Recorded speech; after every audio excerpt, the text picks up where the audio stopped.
که تاسو وګورئ محترمو کله چې پیغمبر علیه الصلاة والسلام دنیا ته تشریف نه راوړی په دنیا کې د جهالت انتها وه د جهالت تیارې وي هر طرف ته ظلم او ستم و تر دې پورې محترمو یو انسان به په لار کې ناست و هغه به دا خبره کوله څوک داسې شته چې ما د لار نه پاسئ بل به رالی د هغه خپې به یې ووهلې داسې څوک شته دی چې زما نه ستا تپوس وکړي که د یو انسان یو بیزه به وه ګډه به وه چیلک بل وغیره وغیره که هغه به د بل فصل ته لاړله د هغې نه به یې خپې کټ کولې د څاروو سره به هم دا ظلمونه کېدل تر دې پورې محترمو چې خلکو به بربند طوافونه کول د جهالت انتها وه په هغه خلکو باندې چا حکومت کول نه غوښتل داسې تیارې وي یو صحابي فرمایي چې کله ما ایمان نه راوړی زما په خپله باندې دا حالت و وایي کله به چې موږ په لار باندې روان وو نو وایي موږ چې به کله یو ګټه ولیدله نو هغه به هم د ځان دپاره خولۍ جوړ کړو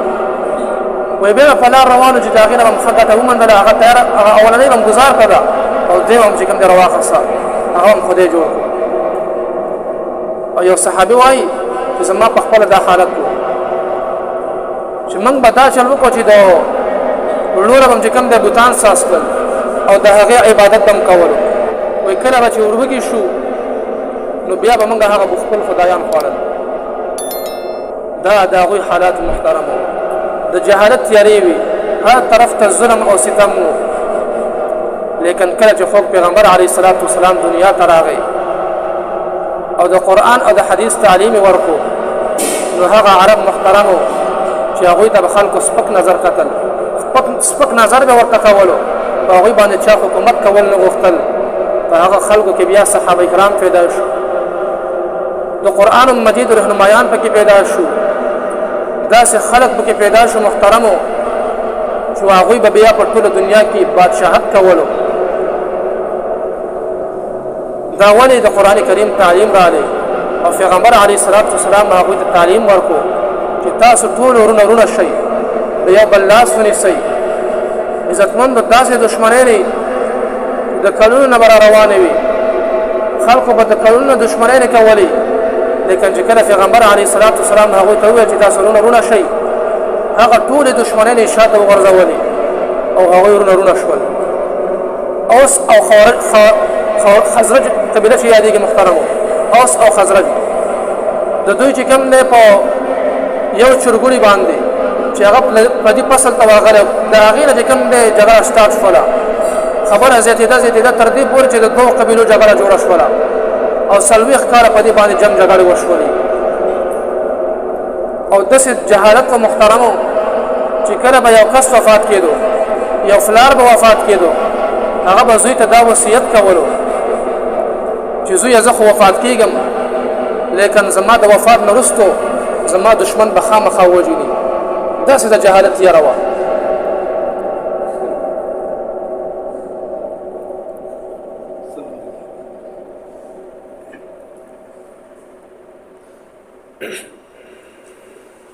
لیکن عزتمند ورونو چې کله خوږ اسلام راغلی دین راغلی شریعت راغلی نو هغه کفار چې هغوی ورونه شول او هغه دشمنۍ نه هغه په دوستۍ باندې بدلې کړلې د یو بل لاس یې ونیول د یو بل مټ یې ونیولې او د هغه خلکو نه یو کلک قوت جوړ شو نن که تاسو وګورئ محترمو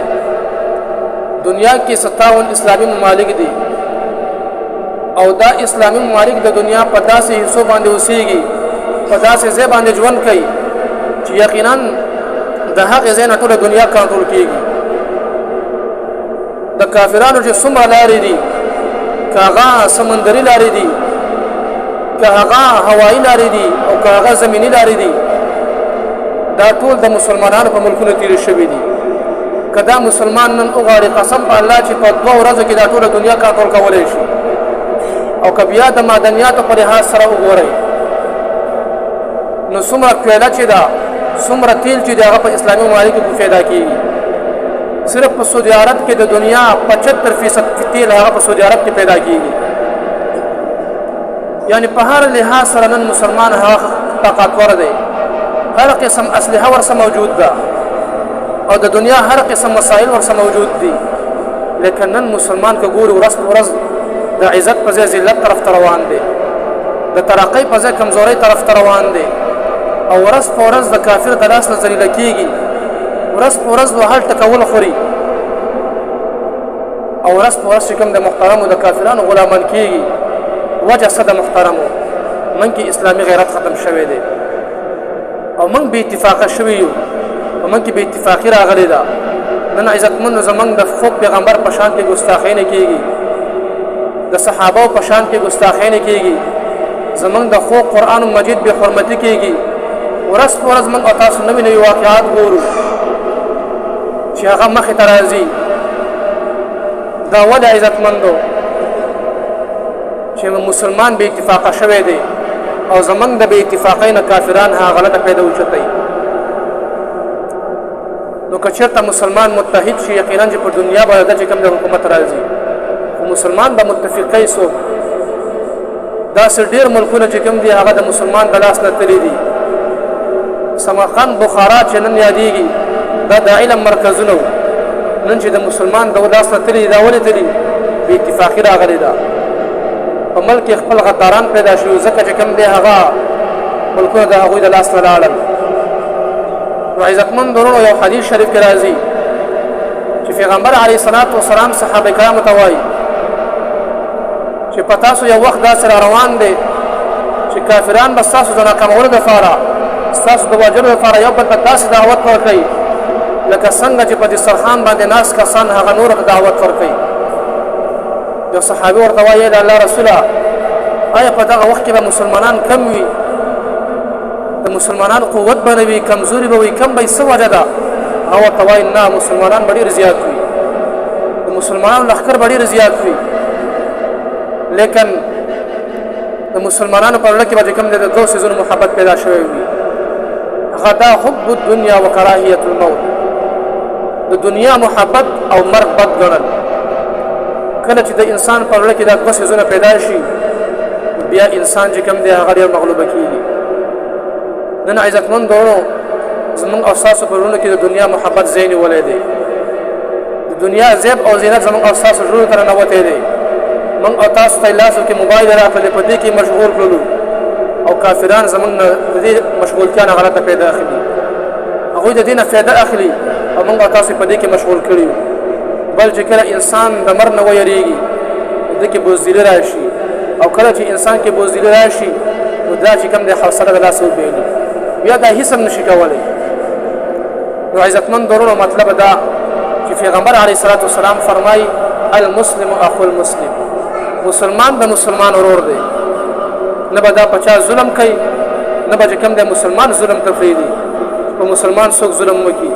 بلکې دا به چې کوم دی یو قوت جوړېږي او د یو بل سره مینه کوي، محبت به کوي او د یو بل سره رشتهداري چې کوم دی وفادي. نو عزتمند ورونو که چېرته مسلمان ورور شي یقینا په دې کې به اتفاق پیدا کېږي، او اتفاق داسې څیز دی محترمو چې د دنیا یو طاقت همدا بیا ورته ضرر نشي رسولی. الله جل شانه دې په موږ کې مینه، محبت، اتفاق او اتحاد پیدا کړي، او الله جل شانه دې موږ د هر قسم بې اتفاقۍ نه وساتي. وما علینا الا البلاغ.